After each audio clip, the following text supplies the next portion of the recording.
চাঁদের কক্ষপথে স্থায়ীভাবে বসবাস এবং গবেষণার জন্য নাসা এবং আন্তর্জাতিক স্পেস এজেন্সিগুলো একটি যুগান্তকারী পরিকল্পনা লুনার গেটওয়ে। এটি হবে ইতিহাসের প্রথম মহাকাশ স্টেশন যা চাঁদের কক্ষপথে ঘুরবে।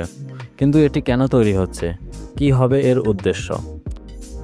লুনার গেটওয়ে হচ্ছে একটি ছোট আন্তর্জাতিক মহাকাশ স্টেশন যা চাঁদের কক্ষপথে ঘুরবে। এটি নাসা, ইউরোপের ইএসএ, জাপানের JAXA এবং কানাডার CSA যৌথ উদ্যোগে তৈরি করা হবে।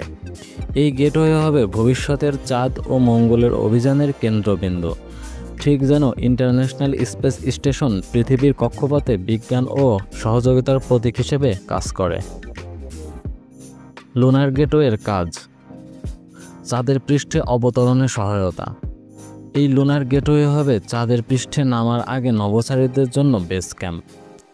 দীর্ঘমেয়াদী মহাকাশ জীবনের গবেষণা করা হবে, নতুন প্রযুক্তি ও যান পরীক্ষা করা হবে। মঙ্গল গ্রহের প্রস্তুতি, যেমন গেটওয়ে থেকে মঙ্গলগামী মিশন লঞ্চ করাও সহজ হবে। রোবোটিক ও মানব মিশনের সমন্বয় কেন্দ্র হিসেবে তৈরি করা হবে এই লুনার গেটওয়ে।